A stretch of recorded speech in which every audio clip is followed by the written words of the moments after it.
안녕하세요. 저는 올해 54세 남자이며 오래 다니던 직장을 그만두고 한적한 시골 마을에서 이장으로 살아가고 있습니다. 한적한 시골이긴 하지만 워낙에 대도시랑 거리가 가까워서 살아가는데 전혀 불편함은 없습니다.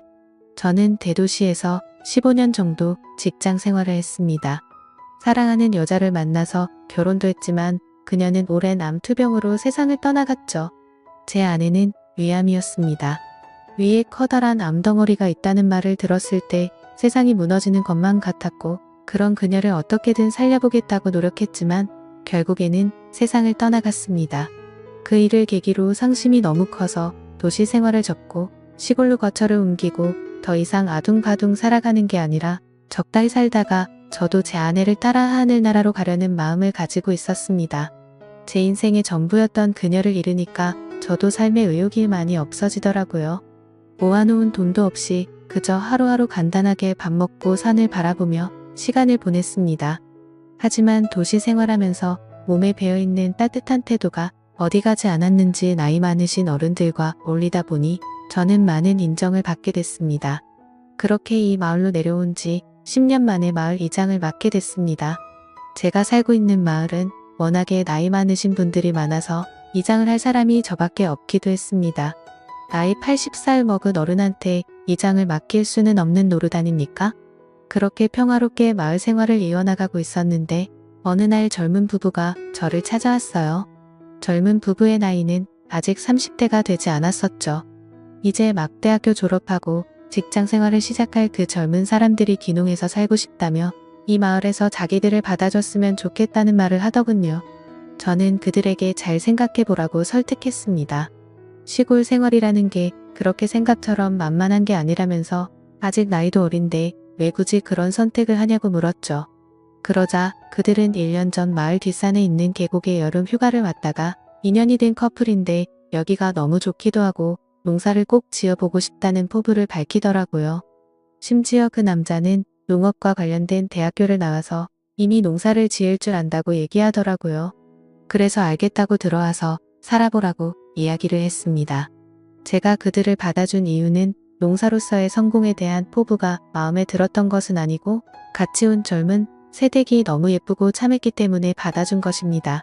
마치 제 아내를 처음 만났을 때 반했던 것처럼 그 새댁한테 반해버리겠더라고요. 하얗고 작은 얼굴에다가 새하얀 치아를 보이며 웃을 때면 아주 작고 귀여운 천사처럼 보였습니다. 그냥 젊고 싱싱한 그 상큼한 모습을 보이며 바람에 날리는 머리카락이 귀여워 보이더라고요. 게다가 키는 크고 날씬했기 때문에 그녀를 보면서 첫눈에 마음이 설레어 버리더군요. 훌륭한 여자였습니다. 그렇다고 갓 결혼한 여자를 어떻게 해보겠다 뭐 그런 마음이 있었던 게 아니고 쭈글쭈글한 노인네들과 어울리기만 했던 저로서는 너무나 신선하고 상큼한 딸기 같은 사람이라는 느낌이 들었습니다. 동네 어르신들 동의도 제가 수월하게 받아냈고 정착금 등 지원도 모두 해결해줬습니다. 요즘에는 귀농하면 동사무소에서 지원금을 주는 경우도 있는데 다행히 젊은 부부는 지원금을 받을 수 있어서 편하게 이사를 했습니다. 당장 마을에 집을 하나 지을 수 없었기 때문에 젊은 부부는 저희 집안에 있는 사랑채 같은 건물에 머물러라고 말했고 나중에 집이 비는 곳이 있으면 그쪽으로 옮겨가라고 말했습니다. 그들이 이사를 오고 그 시간에 간간히 새어나오던 짤막한 웃음소리를 들으면서 참으로 오랜만에 마을에 생기가 돌았습니다. 젊은이들이 왔을 뿐인데 마을의 분위기가 달라지는 그런 느낌을 받았습니다. 그날부터 저에게는 신세계가 기다리고 있었습니다. 정말 시골로 오기를 잘했다는 기쁨이 그날부터 자리하고 있었던 것이죠. 처음에는 따로 밥을 해먹었지만 나중에는 한 식구처럼 잠만 따로 잘 뿐 식사는 같이 하게 되었습니다. 집이 넓고 건물도 따로 되어 있었기 때문에 충분히 남처럼 살 수 있는 구조입니다. 그렇게 밥도 같이 먹고 농사일을 본격적으로 하기 위한 준비들을 하면서 시간을 보내고 있었습니다. 그러던 어느 날 젊은 부부 신랑이 서울에 퇴직금 정리와 몇 가지 물건들 살게 있다고 1박 2일 동안 서울을 다녀오겠다고 말했고 저는 젊은 세대가 둘이서 같이 있게 되었습니다. 방도 아예 따로 썼지만 괜히 여자랑 같은 대문을 쓰고 있다고 생각하니까 마음이 뒤숭숭하더라고요. 이러다가 무슨 일 생기는 거 아닌가 싶고 아무 일도 안 생기는 게 당연하겠지만 은근히 생기기를 바라기도 하는 그런 마음이었던 것 같아요. 남자들은 이런 상상을 조금 하지 않습니까? 그냥 그 정도였습니다. 하필이면 그날 마을에서 가장 돈이 많은 할아버지가 돼지 한 마리를 잡았는데 자기 손자가 서울대학교에 들어갔다면서 마을에서 잔치를 열자고 하더라고요. 점심시간에 그 소식을 듣고 부랴부랴 준비해서 잔치를 열 준비를 하고 자리를 만들었습니다. 그렇게 늦은 오후 시간부터 마을에서 잔치가 열렸고 마을 사람 대부분이 와서 고기를 먹고 술도 한잔 하게 됐습니다. 집집마다 담근 술을 꺼내 오기도 하고 세대에게도 술을 따라줬습니다. 그렇게 즐겁게 먹고 마시면서 놀다가 저녁에 해가 떨어지면서 잔치는 마무리되었고 세대과 함께 집으로 돌아오는 길에 세대기 술이 모자라다면서 한 잔 더 하고 싶다는 말을 하더라고요.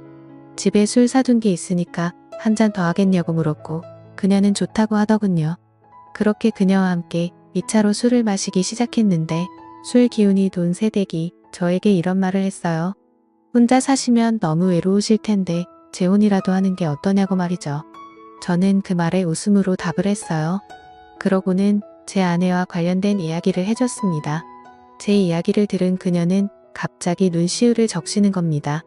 정말 아내분을 많이 사랑하셨다면서 울고 있는 그녀에게 어찌할 줄 몰라서 당황해하고 있는데 술을 한 잔 더 마시더니 이제는 대놓고 울음을 팍 쏟으면서 저희들에게 잘해주시고 감사했지만 혼자서 애쓰시는 모습이 정말 마음이 아프다면서 눈물을 흘리더라고요.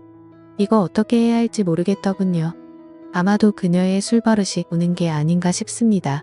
별것도 아닌데 저렇게 눈물을 흘리는 게 좀 이상하다는 생각이 들었습니다.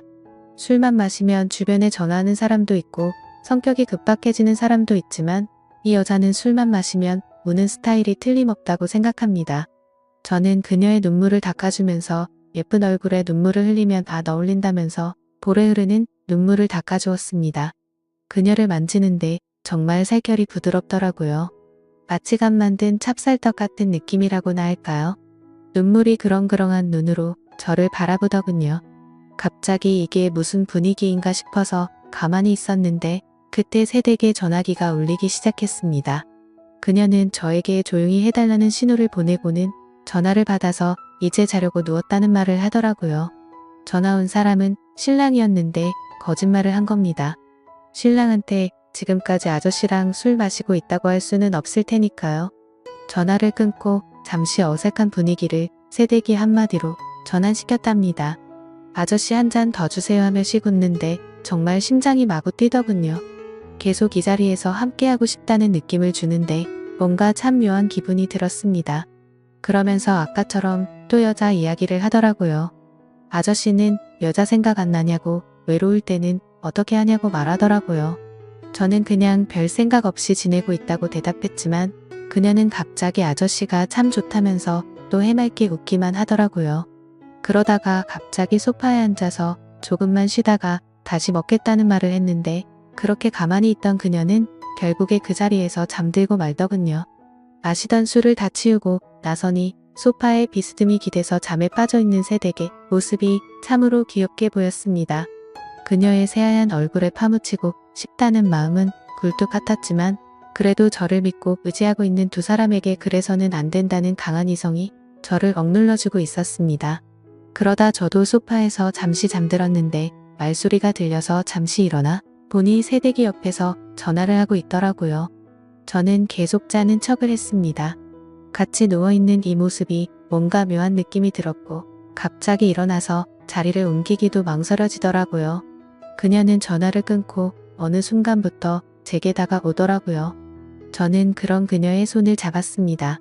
그때부터 저희 사이에는 정적이 흐르기 시작했고 누가 먼저랄 것도 없이 사고를 치고야 말았습니다. 그녀는 저에게 정말 아저씨가 맞냐고 왜 이렇게 건강하냐는 말을 하더라고요. 그래서 저는 새댁이 너무 예뻐서 이렇게 된 거라고 말했죠. 그렇게 같이 시간을 보내고 있는데 문득 그런 생각이 들더라고요. 새댁의 신랑이 오면 앞으로는 이런 순간이 앞으로 없을 거라고 생각하니까 갑자기 또 시무룩해지더군요. 그렇게 아쉬운 시간을 보내고 다음 날이 돼서 곧 신랑이 온다는 연락을 받은 그녀는 저에게 아저씨 이제 어떡하면 좋냐구나 아저씨랑 또 만나고 싶어질 것 같다는 말을 하더라고요. 그렇게 그 일이 일어난 이후로 남편이 서울에 볼 일이 있다며 올라갈 때가 있었는데 그럴 때마다 저와 그녀는 연인처럼 함께 시간을 보냈습니다. 그리고 그로부터 1년 후 신랑이 집안에 문제가 생겨서 서울로 올라가야 한다는 말을 했고 저는 그 부부에게 작별 인사를 할 수밖에 없었네요.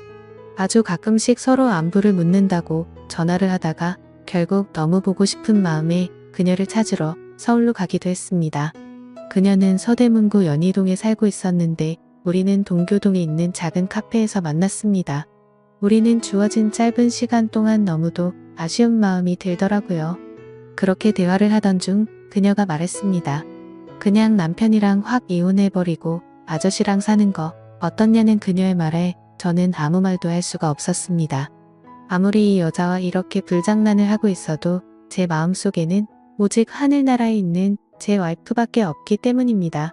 그녀는 아무 말도 없는 저를 보며 알겠다고 말도 안 되는 소리라는 거 안다고 이제 가보겠다며 가버렸습니다. 차를 타고 가는 그녀의 뒷모습을 봤습니다. 그녀는 결국 한 번도 돌아보지 않더군요. 그리고 지금까지 6개월이 지났는데도 조용한 시간을 보내고 있습니다. 저는 차마 그녀에게 먼저 연락을 못하고 이렇게 있네요. 그녀한테는 아무 소식이 없었습니다. 어느 날 갑자기 대문을 열고 환하게 웃으며 달려올 것만 같은데 그녀가 너무 그립습니다. 그녀도 분명히 저를 그리워하고 있다는 걸 알고 있습니다. 그녀에게 한번 전화해봐도 괜찮을까요? 한 번만 더 그녀와 행복한 시간을 보내고 싶습니다. 어떻게 하는 게 좋을까요? 오늘의 사연 여기까지입니다. 감사합니다.